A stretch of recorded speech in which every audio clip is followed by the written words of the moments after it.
Bizirakwezi na Mukase. Kera habayeho umugabo, bukeye ashaka umugore, babyarana umwana w'umukobwa bamwita Bizirakwezi. Bukeye nyina arapfa, umwana asigarana na se.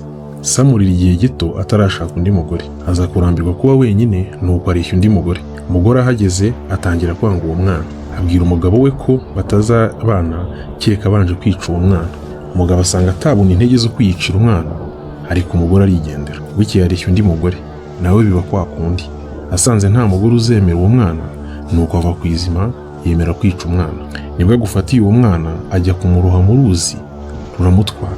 Umwana aza gufatwa n'ibiti byo ku nkombe y'uruzi, nuko yibera muri ibyo biti. Hashize iminsi mike ba nyirarume baza guhiga hafi y'urwo ruzi. Bumva umwana ararira avuga ati, nari Bizirakwezi, data nta mu ruzi, ntamututse, ntamucumuyeho. Abahigi bati, nimuze tujye kureba uwo muntu uvuga. Bahageze babona umwana, baramwitegereza, basanga ari wa wundi mwishywa wabo wabuze. Baramujyana baramurera. Amaze gukura ibwami baza kumusaba, ashyingirwa umwana w'umwami. Hashize iminsi umwami aratanga umuhungu we, umugabo wa Bizirakwezi aramuzungura. Hanyuma haza gutera inzara, ibintu biradogera. Se wa Bizirakwezi arasuhuka aza ibwami ashaka ubuhake. Ahageze baramwakira. Bizirakwezi aramumenya, ariko se ntiyamumenya. Umwamikazi ntiyahera ko amwibwira. Bukeye Bizirakwezi aramubaza ati, n'iminsi yose umaze aha urareba ugasanga nta handi wigeze umubona? Undi ati, nkuroga.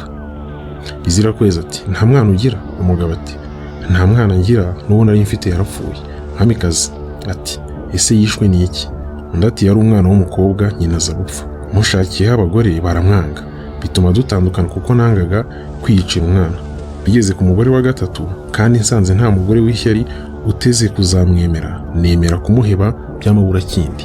Ubwo naragiye mujugunya mu ruzi. Ngayo nguko. Umwamikazi amaze kubyumva amusiga aho bari bicaye mu nzu y'ikambere, ajya mu nzu y'imbere, nuko aratuyikararira. Wa mugabo aramwumva, bimubera urujijo. Bitinze umwamikazi aragaruka, araza ntiyasubira ku ntebe ye ya cyami, ahubwo araza amwicara iruhande. Wa mugabo atangira guhinda umushyitsi. Undi aramubwira ati, humura, ati ndabibona nturamenya, atariko none hitonde undebe. Umugabo aramureba araceceka. Bizirakwezi ati, wivunika, ndi wa mwana wawe wavugaga.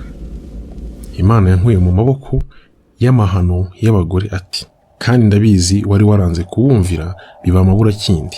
Nuko baratuza barashyikirana, ibyari amaganya bihinduka ibyishimo. Bitinze Bizirakwezi yubakira se, aramukiza, amutegeka no kwishakira undi mugore utahemutse. Amaherezo nuko ya mahano y'abagore bamwanze aratangwa barayica, naho Bizirakwezi na se baratunga baratunganirwa, sijye wahera.